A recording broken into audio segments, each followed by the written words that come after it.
Ready? This is gonna be crazy.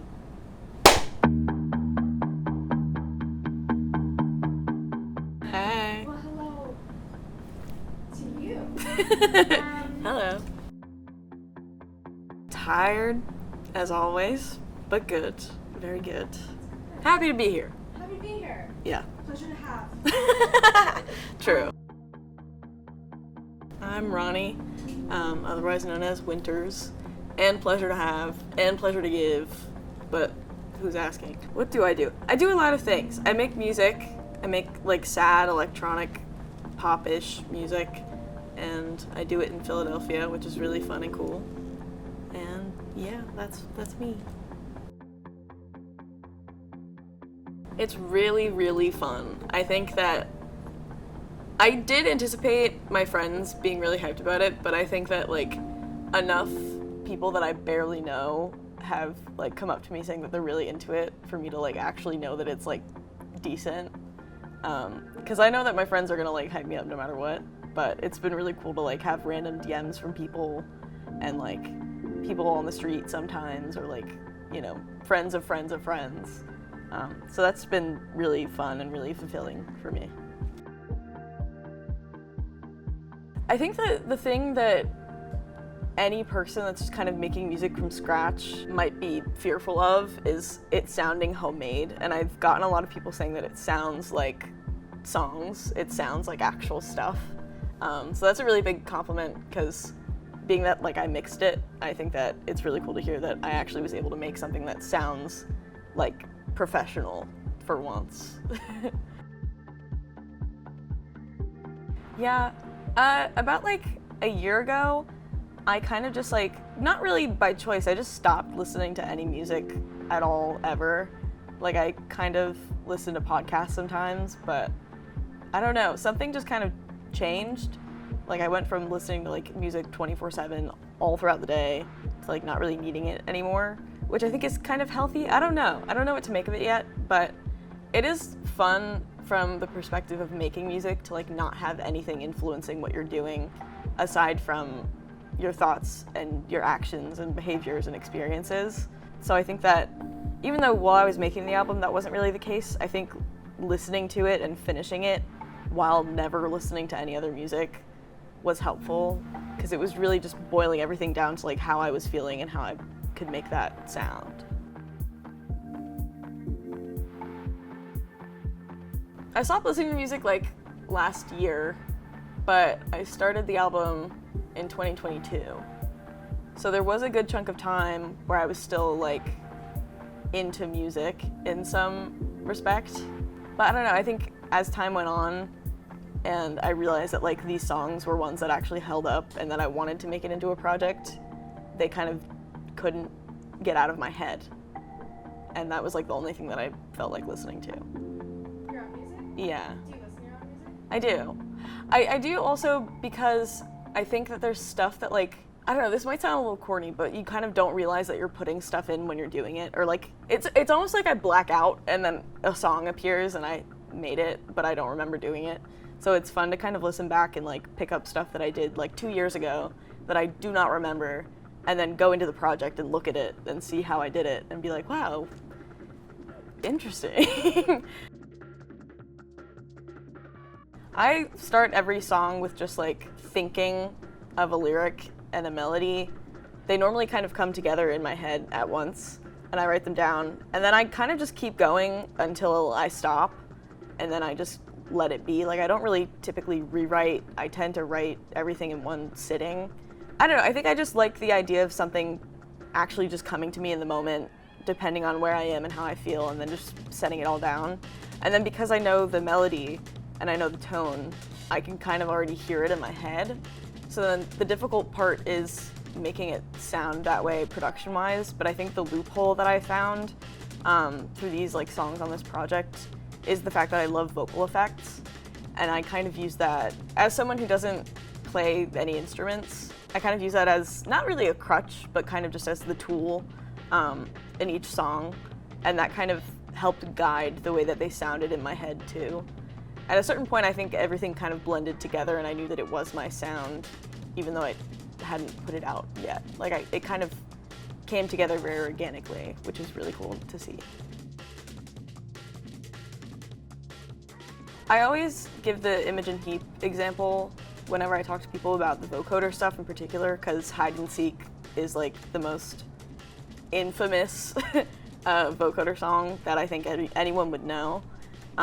So she's normally kind of on the front of my mind, but that's also because I love her music. It also helps to be compared to people. A lot of people mention Billie Eilish when they listen to my music, which is cool. Phoebe Bridgers too. Aside from that, I don't even know how I would describe my production, because it is very singer-songwriter-y in general, but production-wise, it's kind of just at random. But I don't know, somewhere in the like down-tempo indie electronic realm, I think, is where I'm at. Yeah.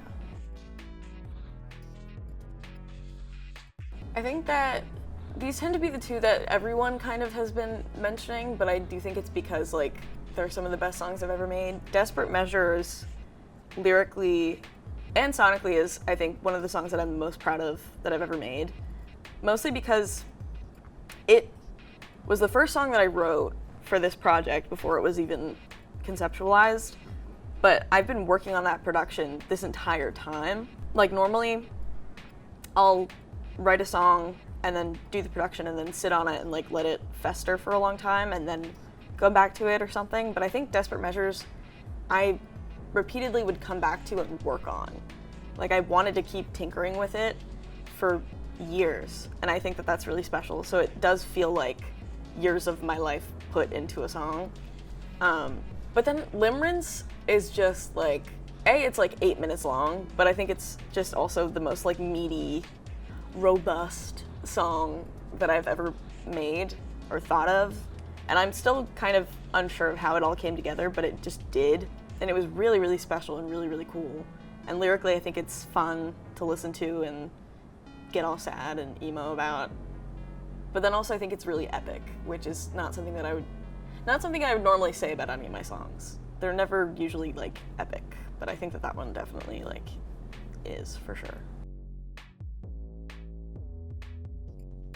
Mostly it came down to like sonics. Like I didn't want songs that sounded the same to be next to each other, and I kind of didn't care about having certain things in certain places, like chronicling everything, because I like the idea, especially since I was doing this after everything was already said and done and written and made.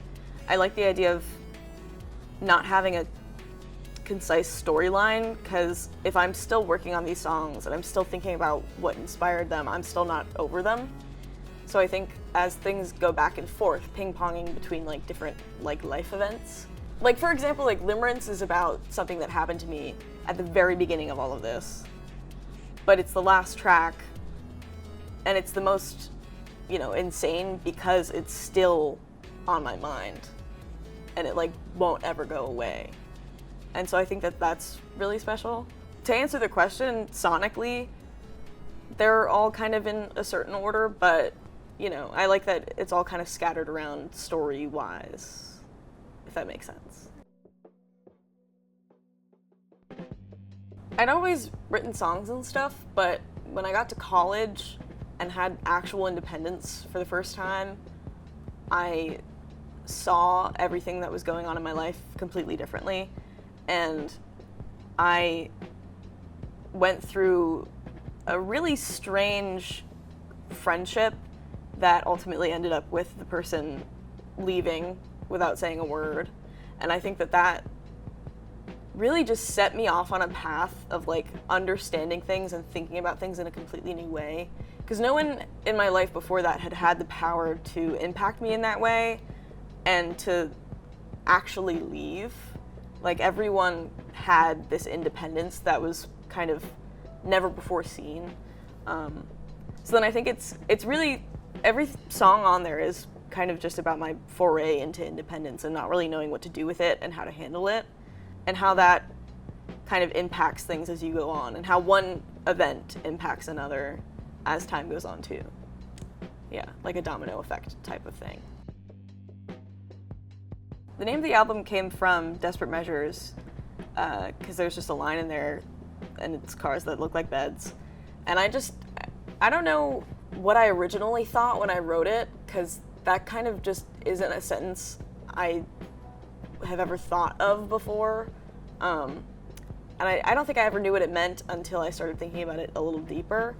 And it has a few different meanings. I think it's one of those, like, to each their own, like, anyone could kind of, you know, interpret it however they want. But for me, I think it goes back to, like, thinking that something can be really, really stable and secure and comforting, like a bed, and it actually not being stable at all and could just move at any point and shift. So kind of just like the instability of being comfortable or trying to be. But then also, you know, sometimes you want to sleep with people who have cars, and it happens sometimes, and then you write an album about it.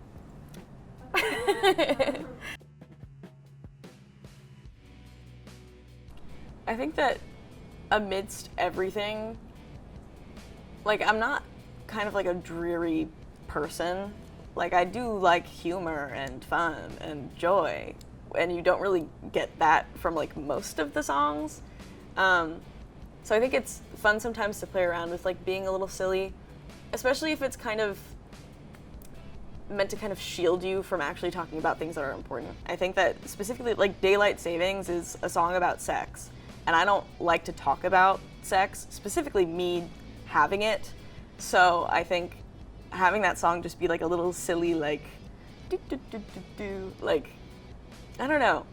It's how I feel when I talk about that stuff, because it is really unserious to me.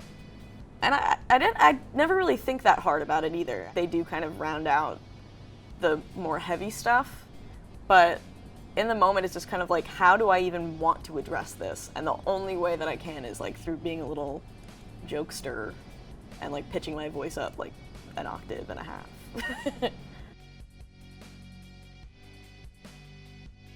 The thing that for me works the best is just having, like, a demo vocal track down so that I could just build everything and know how it sounds, because I'm not very music theory brained.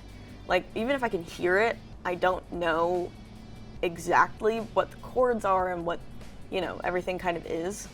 But when I have something down that I can work around, it's just really fun to, like, make new synths and, like, try and mold things to sound like the way that they do in my head, because it's really hard to find stuff that sounds exactly like how you want it, which I guess is the whole point of production. But I think it's also never just gonna be the way that it sounded in your head. I think that, you know, if I had my way, some of these would sound, like, completely different, but it's through the process of, like, fucking it up and trying to salvage it that you get some of this fun stuff. Like, a lot of random, like, sounds in, like, throughout the album are things that, like, I messed up on a different song, but then it made something really cool, so then I was like, oh, I have that thing back there that I can just pull out. So I think as you kind of evolve as a producer, you just kind of learn these little bits and bobs about how to make things sound perfect, but things being really imperfect and being able to kind of reinterpret them into different songs is, like, the best part about it all. I always really loved pop music. I grew up on just, like, radio pop, but I just loved it a lot. Like, even when my dad would try to, like, play me the Beatles, I was like, I don't give a fuck, I want to listen to Rihanna. Like, it's not, hey. I have vivid memories of, like, being, like, 6 years old with a notepad in my mom's car and just, like, writing random lyrics, not knowing how to spell, like, just, you know, jotting stuff down. And I used to write all these, like, really, like, punk pop, I don't even know how to describe, like, emo songs as, like, a really, really young child. And, like, my mom remembers the lyrics to them, and it's really ridiculous. But I was really confident about it, and I think that having, like, delusion and just fully not, like, giving a fuck as a kid kind of helps you be more confident when your stuff actually does start becoming good. Like, I started producing in middle school on GarageBand, and I thought that, like, every song I made was my magnum opus. And it's kind of just, like, realizing that you're not actually the shit and then kind of coming back and, like, picking up the pieces and, like, realizing how you can actually improve that makes it all worthwhile. But it was fun to kind of think that everything that I made was automatically fantastic and that I should perform it 5 times in front of a bunch of people. And they all care. And they all think it's really good too.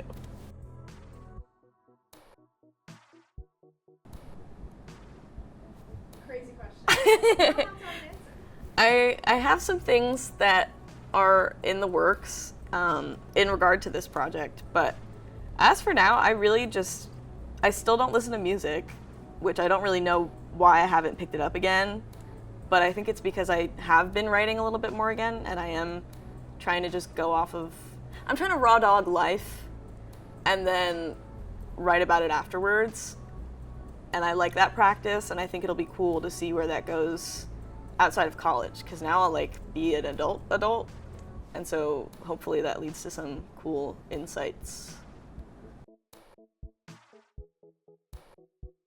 Sometimes the delusion thing actually comes in handy because then people trust you, and if you know what you're talking about and exactly how you want something to sound and look and feel, it'll get so much easier to like make other people understand.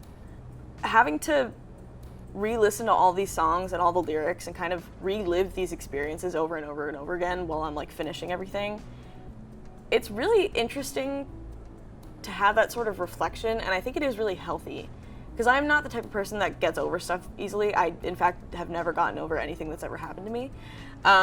So I think I learned through this process that that's not really a bad thing. Like, I like to parse through everything and do it again and do it again until I can kind of get everything out of it that I need. So yeah, I don't know, maybe I should like journal or something. Because I do like reflecting a lot. But yeah, I'm excited to do that more and listen to this album again and again and see if I can pick out new things from it, because that's just like the most fun part about it. Okay, well, the thing is, I do listen to music when I'm at a bar or a club. I love music in general. Like, if you play a song, I'm going to have a good time. So I do like the practice of going to like a club with your friends and then like just listening to sounds really loud. I love really, really loud sounds and noise. And so that's always really fun. Like, the fun part is, you know, you go with your friends and you're like, woohoo. But I love to wander around a club by myself and just like listen to the sounds and like listen to people talk and eavesdrop, of course, and add my own input, of course, depending on how many drinks I've had. I don't know, I love stuff like that. So any kind of place where they play music really, really loud and I can get lost for a little bit and then come back and find my friends is a place that I want to be at. I just want to be out in the open with everyone I've ever met, really loud music, and then I'll be okay. There's like no world in which I'm not doing some sort of visual art. Even if for some godforsaken reason I started doing music as a career, I think I would never want to stop doing my own like creative direction and graphic design and, you know, all that stuff, because it's so fun. Like, being able to kind of do what I would normally do for somebody else's music and kind of think about concepts in my head. You know, I do like a lot of like lyric designs for people's songs, which is like what I see when I listen to this music, and being able to do that for myself was really important to me because it is just like the most fun thing in the world. And it's even better when you can collaborate on stuff. I didn't do much collaborating at all aside from the last song on the album itself. So it was really fun and important to me that I got to like work with all of my roommates and all of my friends on like the photos and stuff, and, you know, parties and getting all the fundraising money together and trying to, you know, just get everything done. But yeah, I don't know, it's really cool to like let other people kind of interpret your work too and contribute. So that was really fun. And I think just having the ability to do like visual art for fun is always just going to be my favorite thing. I mean, I think every place that I've lived during college played some sort of different role in different parts of the process of making the album. Especially because the night that I wrote Desperate Measures, I came home to my freshman dorm room and I took a picture of like the connecting ceiling and walls. And I, for some reason, thought it was really cool. I think the moon was like hitting it through the window or something. I don't really remember. But I thought it was a really cool picture, and it was really geometrically interesting and whatever, and that ended up being the cover. So I think, you know, playing off of places that I live, like I recorded most of them in my sophomore year apartment, and then being able to finish everything in the place that I lived for the longest amount of time and had the most like experiences was really cool. I tend to be a very like homebody kind of guy typically when I'm not like going out and going nuts. So I think home and having a place to actually feel at home that wasn't where I grew up is something that I think is really important and ties into the project itself, which I knew when I was doing it because I felt the safest, I felt the most able to like create and, you know, make the project when I was alone in my room.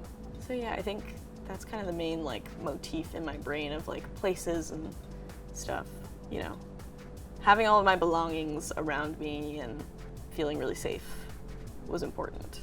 It's the beds part, I guess. My senior year and using this album and all of its connecting parts as an excuse to, you know, have a senior project, and having to do that on top of everything else, on top of trying to figure out what my future's gonna look like, a lot of these different things. And also, you know, experiences that I was still having throughout this last year taught me that I work the best and I make the best decisions out of anger and spite, which I didn't really know about myself before. But I think that half of why this shit got done is just because I got really angry at the fact that it wasn't. And I think that that's a fun thing to know about myself that I think I need to be able to harness in the future, but it's kind of just fun right now because I learned it really recently. And a lot of the songs too, I think, you know, Limerence, that song is just me being angry. And it turned out to be like the thing that I'm most proud of. Like, it's the best thing I've ever done, I think. So I just think it's really interesting that, to learn that I work mostly out of rage. I don't really think of myself as like a vengeful person, but I guess I am, and that's okay. There's kind of a little motif going on with something waiting and being almost there. Like, no one's asked, like, where is there? And that's kind of good because I don't really have an answer, but I guess that is the answer. It's kind of just all the roundabout way of saying that there's like something that I think that I'm meant to grasp out of my life and these experiences, and I don't know where that is, but I feel like I'm heading toward it. I don't necessarily think that people haven't asked because they haven't noticed or because they don't like care to know. I think it's something that you can gather. I think, and I hope that that's something that some people at least listened to it and thought about it and thought for themselves. Because like we don't know what we're striving for at all. And so I think that that's kind of interesting.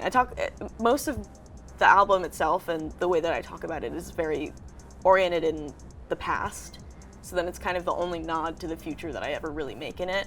I find it interesting, but that's just me, so. Listen to my album, man, please. I am 752 Winters on Instagram and like everything else. I got the music video for Limerence on my YouTube channel. And yeah, I have stuff on Pleasure to Have on Instagram, on Pleasure to Give on Instagram. I'm gonna do some makeup stuff soon, which is really fun. Hit me up, man. Listen to the album. Let me know what you think. Maybe. Yay, tune in. Woohoo. Huzzah.